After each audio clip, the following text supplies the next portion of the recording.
أعوذ بالله من الشيطان الرجيم بسم الله الرحمن الرحيم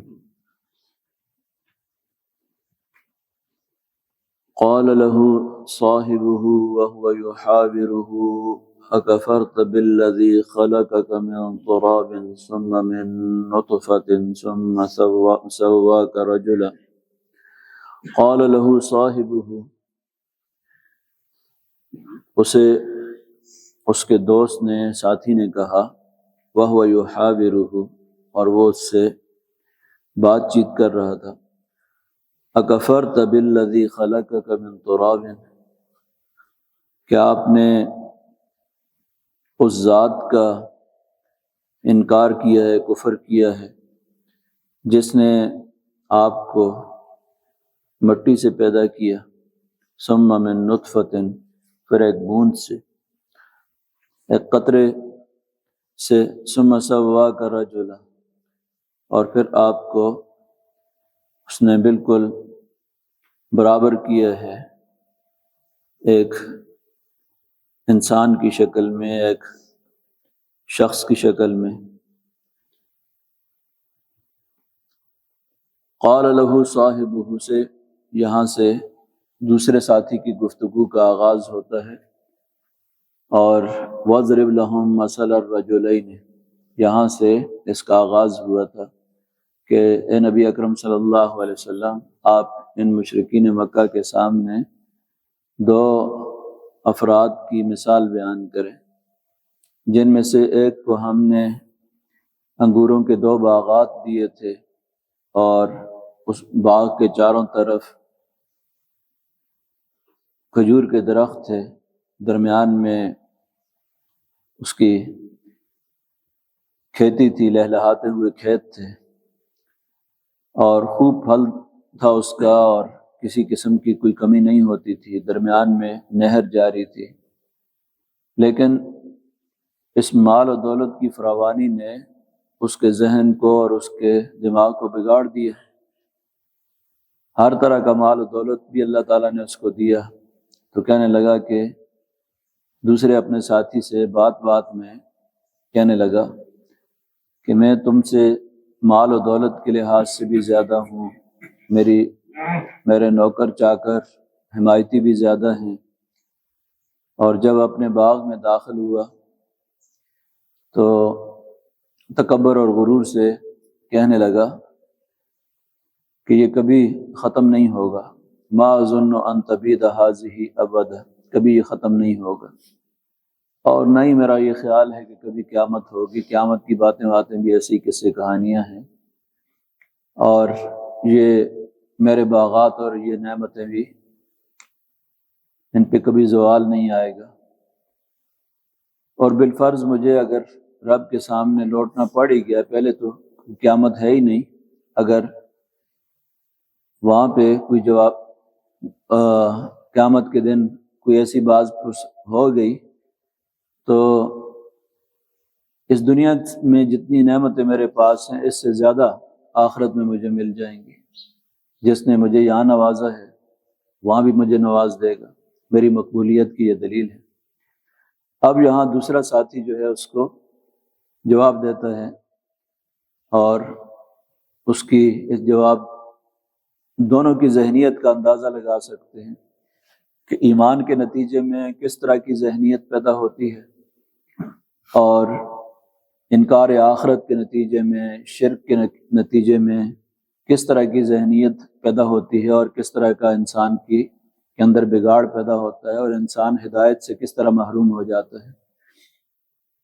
تو دوسرا شخص اسے کہتا ہے بات چیت کرتے ہوئے اکفرت بالذی خلقک من طین، یحاورو کا مطلب ہوتا ہے بات چیت، حوار، عربی میں بات چیت کو کہا جاتا ہے۔ اور صاحب کا لفظ جس طرح میں نے پہلے ذکر کیا تھا کہ صاحب ساتھی کے معنی میں آتا ہے، ساتھی ہمسایہ بھی ہو سکتا ہے، ساتھی جو ہے یہ قرابت دار بھی ہو سکتا ہے، اور ساتھی جو ہے وہ کوئی دوست بھی ہو سکتا ہے، تو کوئی بھی دونوں کے درمیان باہمی تعلق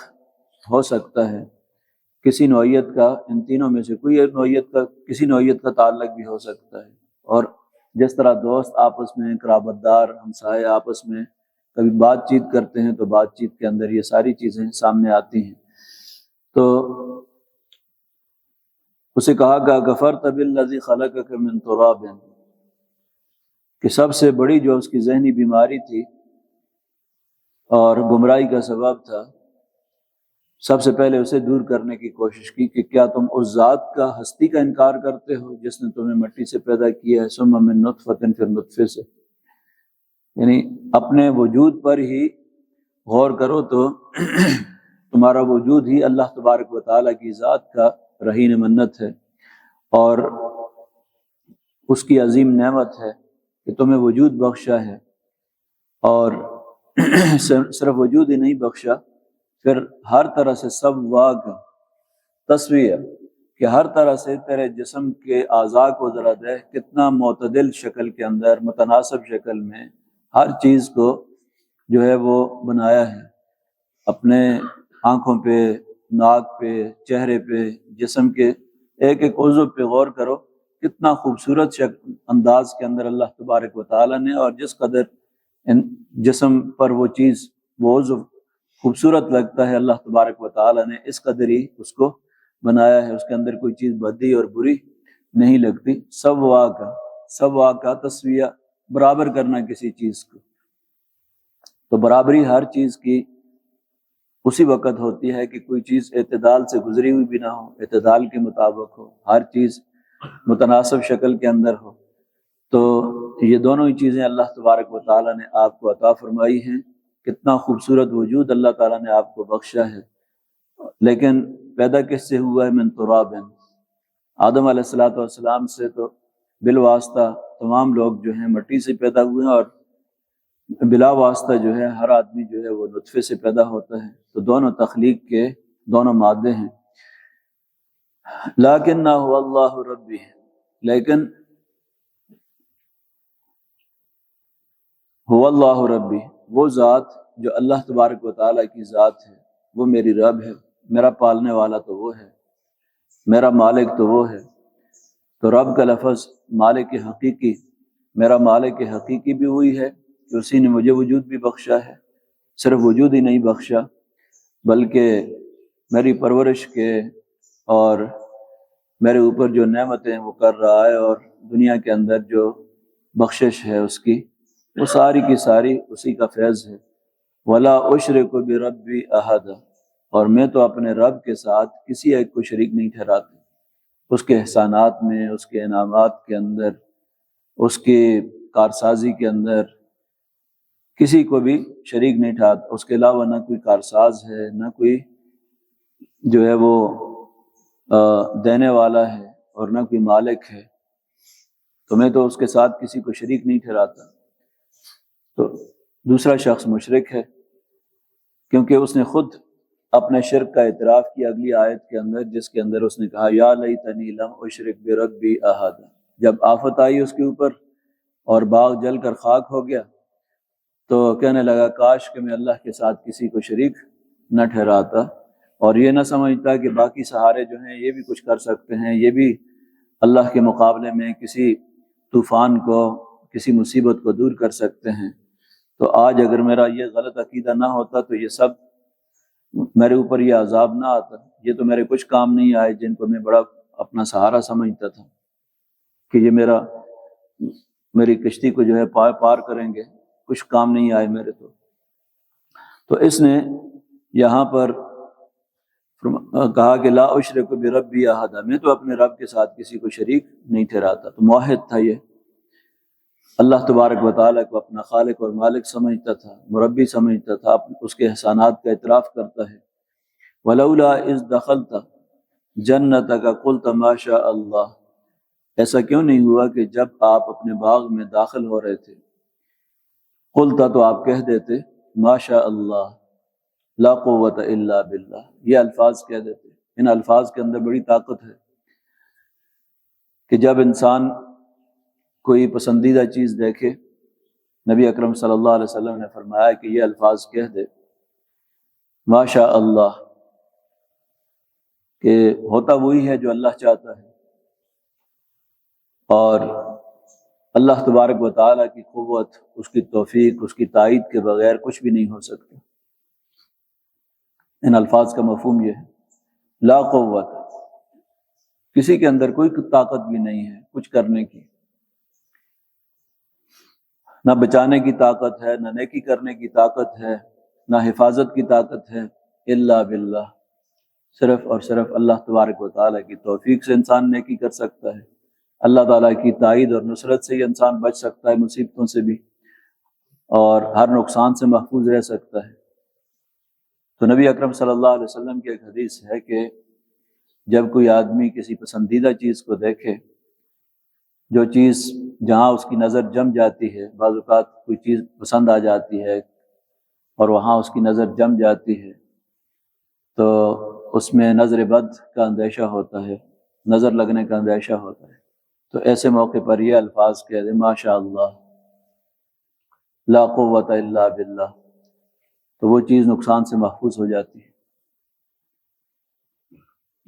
تو نظر بد جو ہے یہ تو حق ہے، العین حق، نبی اکرم صلی اللہ علیہ وسلم نے فرمایا کہ نظر جو ہے یہ برحق ہے، یہ لگ جاتی ہے اور اس سے نقصان بھی پہنچتا ہے۔ ایک موقع پر ایک صحابی کو دوسرے شخص کی نظر لگ گئی تو آپ نے فرمایا کہ یہ الفاظ کیوں نہیں کہے تم نے، ماشاء اللہ، یہ الفاظ کہہ دیتے تو اس کے نقصان سے یہ محفوظ رہتا۔ اور نظر جو ہے وہ بعض اوقات کسی شخص کو جو ہے آپ نے فرمایا کہ قبر تک پہنچا دیتی ہے، اور اونٹ کو جو ہے وہ ہنڈیا تک پہنچا دیتی ہے، یہ الفاظ ہیں نبی اکرم صلی اللہ علیہ وسلم، تو اتنا سخت بھی ہوتی ہے یہ۔ تو ایسے موقع پر ماشاء اللہ، لا قوت الا باللہ، یہ الفاظ کہہ دیں تو اللہ تبارک و تعالیٰ اس نقصان سے محفوظ کر دیتا ہے۔ مختصر الفاظ ہیں لیکن بہت بڑے نقصان سے دوسرا شخص جو ہے وہ بچ جاتا ہے یا کوئی چیز بچ جاتی ہے۔ تو اس لیے یہاں پر بھی یہی بات دوسرے نے اس کو تلقین کی، وَلَوْلَا إِذْ دَخَلْتَ جَنَّتَكَ، ایسا کیوں نہیں ہوا کہ جب آپ اپنے باغ میں داخل ہوئے تھے تو کہہ دیتے ماشاء اللہ، ہوتا وہی ہے جو اللہ چاہتا ہے، اور کسی کے اندر کوئی قوت نہیں ہے اللہ تبارک و تعالیٰ کی قوت کے بغیر، اس کی مدد کے بغیر، اس کی توفیق کے بغیر۔ ان ترانی انا اقل منک مالا وولدا، اگرچہ تم مجھے دیکھ رہے ہو، انا اقل منک، میں تمہارے مقابلے میں کم ہوں، مالا، مال کے لحاظ سے بھی، وولدا، اور اولاد کے لحاظ سے بھی، میری اولاد تمہاری اولاد کے مقابلے میں کم ہے، میرے پاس مال تمہارے مال کے مقابلے میں کم ہے، لیکن اللہ تعالیٰ نے مجھے ایمان کی دولت دی ہے اور توحید پر قائم ہوں، اللہ تعالیٰ کی نعمتوں کا اعتراف کرتا ہوں۔ اور تو واعظ و نصیحت کا خوبصورت انداز اس بندہ مومن نے اختیار کیا ہے دوسرے کو، کتنا خوبصورت انداز کے اندر اس کو واعظ و نصیحت کرتا ہے کہ انسان اپنے وجود پر غور کرے، اللہ تعالیٰ کی نعمتوں اور احسانات پر غور کرے، تو کوئی وجہ نہیں ہے کہ وہ ایک اپنے خالق اور مالک کے در کو چھوڑ کر جگہ ہر در پہ جھکتا رہے اور کفران نعمت کرے، اس کی نعمتوں کا ناشکری کرے۔ تو ناشکری کی کوئی وجہ نہیں ہے جب انسان تھوڑا سا غور و فکر کرے تو۔ فَعَسَىٰ رَبِّي أَن يُؤْتِيَنِي خَيْرًا مِّن جَنَّتِكَ، امید ہے کہ میرا رب ان یؤتینی، مجھے عطا کر دے، خیرا من جنتک، تیرے باغ سے زیادہ بہتر، تیرے باغ سے، تمہارے پاس جو نعمتیں اس وقت ہیں، باغات ہیں، اللہ تعالیٰ تمہارے باغ سے بہتر مجھے دے دے گا، اس دنیا کے اندر بھی دے سکتا ہے اور آخرت میں بھی یقیناً دے گا۔ وَيُرْسِلَ عَلَيْهَا حُسْبَانًا مِّنَ السَّمَاءِ، اور بھیج دے علیہا، اس باغ پر، تمہارے باغ پر بھیج دے اللہ تعالیٰ، حسباناً، کوئی عذاب، من السماء، آسمان سے،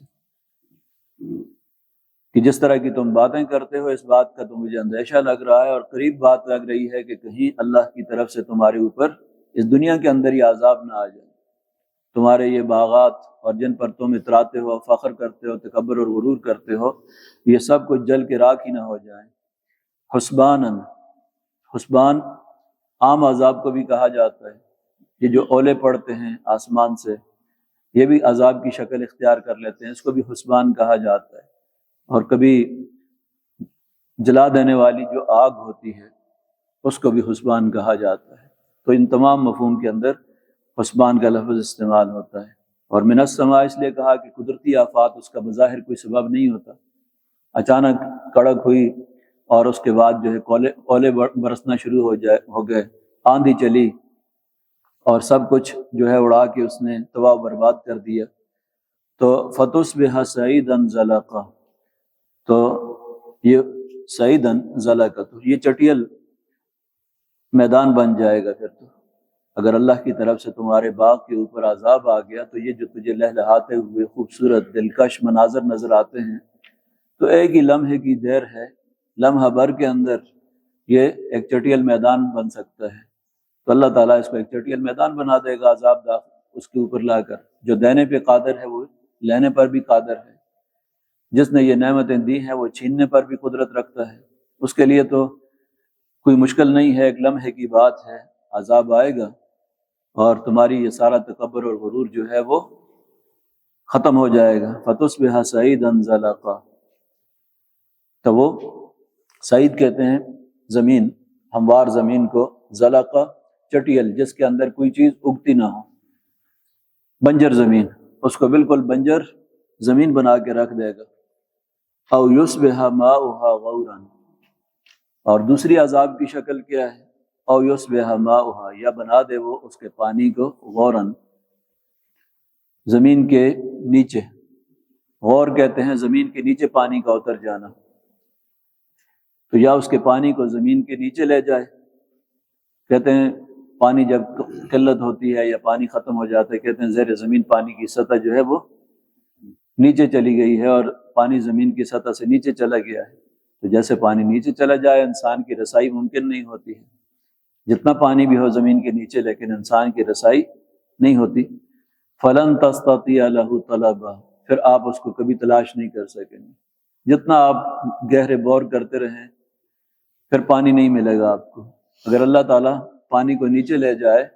تو کسی کے بس میں ہے اس کو اوپر لانا۔ تو یہ عذاب کی دوسری شکل ہے، وہ نہر جو آپ کے باغ کے اندر بہہ رہی ہے، یہی کافی ہے کہ اللہ تعالیٰ اس کو خشک کر دے اور پانی جو ہے وہ زیر زمین چلا جائے اور اس قدر چلا جائے کہ تمہارے بس میں نہ ہو۔ تو تمہاری بے بسی کا عالم تو یہ ہے کہ اللہ تعالیٰ کے اس عذاب کے مقابلے میں تم نہ پانی کی اس نہر کو جاری کر سکو گے اور نہ زیر زمین پانی جو ہے اس کو لا سکتے ہو۔ تو اس کو اپنی کمزوری کا، اپنی بے بسی کا احساس بھی دلایا کہ اللہ تعالیٰ کی قدرت کے مقابلے میں تم انتہائی بے بس اور کمزور ہو۔ تو اس لیے اللہ تعالیٰ کے سامنے یہ اترانا، تکبر اور غرور کرنا، گھمنڈ کرنا کہ میرے پاس بہت مال و دولت ہے، تعداد بڑی زیادہ ہے، یہ اللہ تعالیٰ کے